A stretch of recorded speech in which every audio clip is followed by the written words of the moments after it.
Halo pemirsa, apa kabar? Senang sekali saya Raden Marliah dapat kembali menemani Anda dalam sebuah program talkshow yang syarat informasi inspiratif untuk Anda dan juga keluarga. Inilah Bincang Sehati.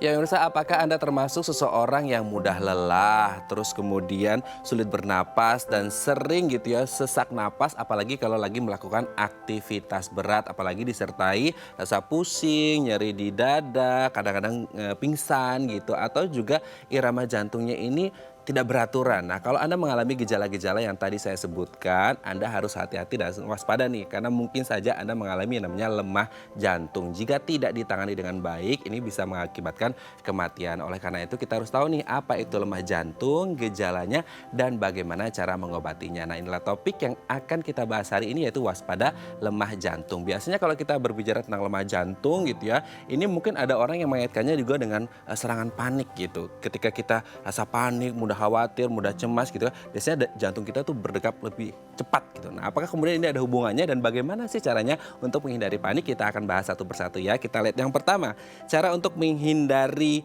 panik adalah latihan pernapasan. Nah, mungkin ada yang sering latihan gini, inhale, exhale gitu ya. Tarik napas, buang napas seperti itu. Ini bisa kita lakukan untuk menghindari panik, apalagi kalau kita lagi mungkin ada sesuatu beban pekerjaan yang membuat kita agak stres gitu ya, dengan deadline yang sangat luar biasa. Latihan pernapasan bisa membantu kita untuk tidak panik. Kita lihat yang kedua, membuat skala prioritas. Nah, ini yang kemudian bisa kita lakukan untuk membuat semuanya jadi organized gitu ya. Karena kan kita agak panik kalau semuanya mess up ketika kita tidak bisa mengorganize sesuatu hal yang akan kita lakukan. Nah, kalau kita buat skala prioritas, misalnya yang satu apa, kedua apa, ketiga apa, keempat apa, kelima apa, itu akan membuat kita lebih terorganize dan tidak membuat kita mudah panik karena semuanya sudah tertata dengan rapih. Oke, kita lihat yang selanjutnya, berpikir jernih. Nah, ini kemudian harus kita aplikasikan dalam kehidupan sehari-hari kita, meskipun banyak pekerjaan, banyak deadline, banyak problem yang kita hadapi. Kalau bisa, sebisa mungkin kita harus berpikir jernih supaya kita juga bisa berpikir yang clear gitu ya, untuk menyelesaikan segalanya ataupun menyelesaikan masalah-masalah yang mungkin kita hadapi. Jadi tidak panik gitu ya. Kita lanjut ke kontrol diri. Nah, ini mungkin ketika kita mencoba menenangkan orang lain itu mudah, tapi ketika kita harus menenangkan diri kita, mengontrol diri kita, ini agak berat. Nah, percayalah ketika kita bisa mengontrol diri kita, kita tidak akan mudah panik. Nah, yang terakhir nih yang penting juga nih, me time. Nah, mungkin Anda perlu waktu untuk menyendiri dan kemudian flashback lagi dengan apa-apa yang terjadi dalam hidup Anda sehingga Anda bisa menyelesaikan masalah yang mungkin saja Anda hadapi saat ini, jadi tidak panik gitu ya. Oke, tadi itu ada 5 hal yang bisa kita lakukan untuk menghindari panik. Kami akan membahasnya sesaat lagi, tetap bersama kami di Bincang Sehati.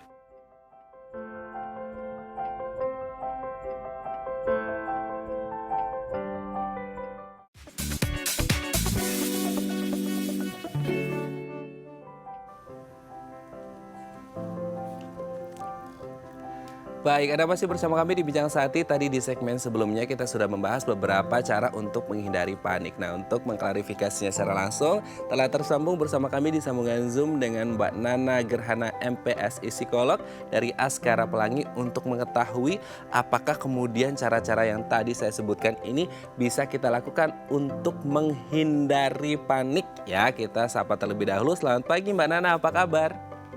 Selamat pagi, apa kabar?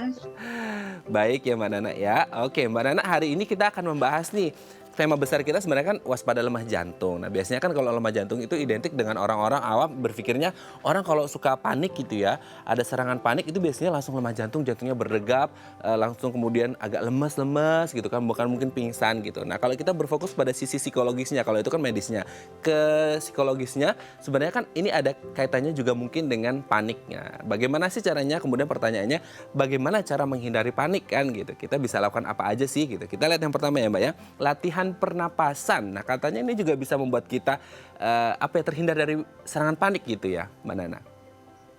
Oke, sebenarnya panik itu atau cemas itu sebenarnya kan alarm dalam tubuh kita ya, untuk menandakan bahwa ada bahaya. Ya, sebenarnya jadi panik itu sebenarnya diperlukan sebagai alarm untuk kita mengetahui bahwa ada bahaya. Nah, tetapi yang jadi masalah adalah ketika panik itu eh, ketika panik itu dalam kondisi yang berkepanjangan Hmm. atau dalam kapasitas yang lebih besar sehingga kita membutuhkan atau sering. Jadi kita membutuhkan cara ekstra untuk memperbaikinya. Nah, salah satu cara paling basic atau yang paling dasar adalah kita menarik nafas ya. Ketika kita menarik nafas, inhale gitu ya, Hmm. kita memasukkan oksigen, sehingga oksigen mensuplai ke tubuh kita bahkan ke otak kita. Nah, itu kan secara fisiologisnya. Lalu kalau secara psikologisnya, ketika kita menarik nafas, menghembuskan, berarti kita memberikan jeda kepada pikiran kita untuk stop dulu mikirin masalah yang bikin kita cemas tadi ya. Jadi ketika kita secara sadar, secara utuh berdiri, menarik nafas, membuang nafas, berarti kita memberikan waktu untuk tubuh kita merilekskan diri kita. Gitu. Jadi sebenarnya teknik nafas itu adalah teknik yang paling sering dipakai untuk gangguan panic disorder, kemudian anger management. Jadi sebenarnya sering sekali dipakai teknik bernafas. Gitu, Mas Oke, Raden. berarti memang untuk teknik pernapasan ini digunakan untuk panic disorder atau anger management gitu ya, supaya kita tidak mudah panik, tidak mudah marah, tidak mudah emosi gitu. Karena biasanya kalau orang emosi biasanya juga panik kan gitu kan, nggak tahu Betul. dan kita tidak bisa memutuskan segala sesuatu ketika kita lagi emosi atau lagi marah atau lagi panik gitu kan ya. Oke, sangat bermanfaat sekali. Kita yang kedua nih. Mbak Nana, membuat skala prioritas. Nah, mungkin selama ini kita ngerasa panik, mungkin katakanlah dari hal pekerjaan kan gitu. Pekerjaan ketika, waduh besok deadline nih, pekerjaan beberapa hal belum selesai gitu kan. Karena mungkin kita nggak punya skala prioritas. Nah, sebenarnya skala prioritas ini juga kabarnya bisa menghindarkan kita dari panik gitu ya Mbak Nana. Betul, jadi ketika orang panik atau cemas itu biasanya seperti benang kusut, jadi pikirannya di situ aja gitu ya, sehingga menyebabkan individu disorganize dalam mengatur bahkan hal-hal yang simpel, mengatur hal-hal misalnya jadwal sehari-hari misalnya, kemudian mana kebutuhan, mana keinginan gitu ya, menyelesaikan masalah yang simpel juga mungkin kesulitan, sehingga ketika kita membantu individu untuk membuat skala prioritas, maka itu adalah teknik, sebenarnya sih teknik paling dasar itu sebenarnya diatasi dulu paniknya itu. Bagaimana cara dia mengatasi ketika dia panik, kemudian dia mengidentifikasi masalahnya. Oh, saya tuh panik, saya tuh cemas, saya tuh beda loh gitu, nggak seperti biasa. Nah, itu teknik yang kita akan berikan dulu kepada individu atau kepada klien. Kemudian setelah dia melewati beberapa tahap, baru kita akan membantu dia untuk membuat skala prioritas. Jadi sebenarnya kalau skala prioritas itu mungkin untuk yang tahapan terapi yang tengah-tengah seperti itu. Jadi Oke. betul memang bisa membantu individu untuk lebih mengorganize kehidupan dia sehari-hari. Oke, yang pasti kalau ada skala prioritas itu akan lebih tertata dengan baik, lebih organize gitu ya. Jadi ketika Iya, betul. ada apa-apa, kita sudah tahu urutannya mana yang harus diselesaikan dulu, mana yang bisa nanti. Jadi ketika ada sesuatu hal, kita tidak mudah panik gitu ya Mbak Nana ya. Oke, kita lanjut yang selanjutnya, berpikir jernih. Nah ini yang kemudian kalau semua orang bisa berpikir jernih, ini pasti tidak akan panik. Tapi pertanyaannya adalah bagaimana cara kita untuk bisa berpikir jernih? Apakah ini result dari yang namanya latihan pernapasan dan bisa membuat skala prioritas hingga hanya kita bisa berpikir jernih gitu Mbak Nana. Nah, berpikir jernih maksudnya di sini adalah berpikir secara logis Ya. atau masuk akal ya. Hmm. Jadi ketika orang sedang panik gitu ya, pikirannya itu nakal gitu ya, atau melalang buana kemana-mana gitu ya. Ketika orang cemas itu biasanya memikirkan hal-hal yang belum tentu terjadi gitu ya, belum tidak mungkin aja belum terjadi, atau yang hanya dia takutkan, atau antara dia tidak bisa membedakan mana fantasi, mana realita. Jadi ketika seseorang harus ketika dia dalam kondisi cemas, maka dia harus diajak untuk ngerti dulu gitu ya, membawa kembali pikirannya untuk harus berpikir masuk akal, logisnya tuh seperti apa gitu. Kadang memang individu yang sudah paniknya, cemasnya sudah agak akut, dia agak sulit untuk menempatkan rasionalitasnya dia. Jadi sebenarnya itu yang harus dipahami dulu kepada individu yang mengalami panik, bahwa dia harus berpikir masuk akal bahwa oh ini tuh cuma ketakutan saya aja loh gitu. Jadi seperti itu. Oke, berpikir rasionalitasnya, berpikir logis seperti itu. Tapi pertanyaannya kan kemudian ketika orang mengalami panik kan mungkin agak susah untuk kemudian switch ke berpikir jernih gitu Mbak Nana. Nah Mhm. berarti kan Nah, intinya adalah kita harus belajar dulu, latihan dulu sebelum benar-benar menghadapi rasa panik itu sendiri untuk berpikir jernih gitu ya Mbak Nana ya. Supaya nanti ya ketika betul. mungkin ada hal-hal yang bisa saja membuat kita panik, kita udah nggak panik lagi karena sudah bisa berpikir jernih. Apa yang bisa kita lakukan untuk mulai melatih diri kita berpikir jernih nih Mbak Nana? Kita harus sering menyediakan waktu untuk mindfulness gitu Oh, ya. Kita harus menyediakan waktu bagi diri kita untuk berpikir atau memberikan waktu rileks kepada kita untuk eh, menyadari seutuhnya. Jadi ketika makan ya dia makan, ketika dia mandi ya dia menikmati airnya, ketika dia memasukkan makanan dia merasakan rasanya, itu termasuk dalam tahap dia sadar secara utuh apa yang dia lakukan.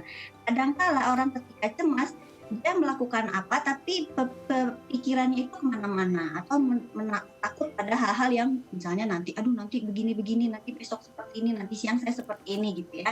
Jadi tidak menyadari secara utuh keberadaannya saat ini sekarang seperti itu. oke, siap. Kita lanjut ke yang selanjutnya nih Mbak Nana, kontrol diri. Nah, apakah kemudian ketika kita bisa ada self control, bisa mengontrol diri kita sendiri, ini juga bisa menghindarkan kita dari rasa panik, apalagi rasa panik yang berlebihan gitu ya? Mhm. Nah, kontrol diri itu kan sebenarnya, sudah kita pelajari mungkin dari kita usia nol ya, Hmm. kontrol diri. Ketika kita anak-anak, kita selalu diajarkan untuk mengontrol diri. Misalnya ketika ingin sesuatu, bagaimana caranya untuk mendapatkan sesuatu, tidak mengikuti ego. Itu sudah terbentuk dari kecil.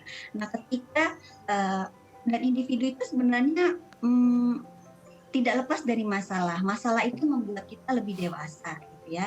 Jadi ketika dulunya mungkin apa yang dia inginkan, apa yang dia takutkan, apa yang dia cemaskan terlatih itu merupakan bekal. Sehingga ketika dia besar, kontrol dirinya menjadi lebih baik begitu. Jadi sebenarnya kontrol diri itu diperlukan, jadi diingat-ingat lagi gitu ya.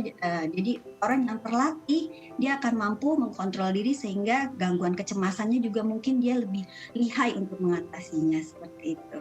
Oke, bisa lebih lihai untuk menghadapinya gitu ya. Oke, kita lanjut yang terakhir nih Mbak Nana. Nah ini yang mungkin orang mama-mama muda nih sekarang banyak yang kemudian nggak tahu karena mungkin masa pandemi atau apa ya harus ngadepin anaknya harus belajar daring atau harus rumah tangga. Akhirnya mereka butuh katanya me time gitu. Karena me time ini ternyata juga bisa diaplikasikan untuk menghindari rasa panik gitu ya Mbak Nana. Betul. Jadi pikiran mempengaruhi perasaan, perasaan mempengaruhi pikiran, itu saling berkaitan ya.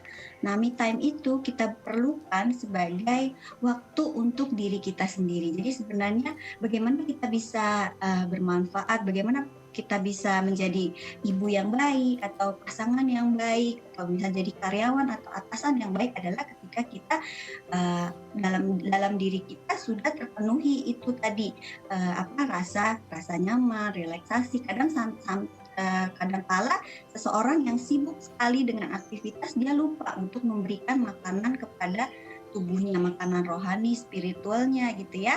Nah, bagaimana caranya? Me time itu diperlukan sebagai kan macam-macam tuh. Ada yang me time-nya mungkin nonton drakor kalau ibu-ibu, kalau bapak-bapak mungkin sepedahan begitu ya, atau sekedar memanjakan diri sendiri atau sekedar misalnya istirahat yang panjang mungkin tidak diganggu, itu juga merupakan me time sehingga kita memasukkan diri kita makanan untuk yang bermanfaat buat kita gitu ya, sehingga kita mampu berpikir secara rileks, lebih fresh, kemudian mampu lebih kreatif, lebih produktif seperti itu, dan perasaan kita juga lebih tertata, lebih kita mampu memahami diri kita sehingga kita juga mampu berguna untuk orang lain seperti itu. Jadi me time itu nggak boleh dihilangkan dan me time itu sangat penting.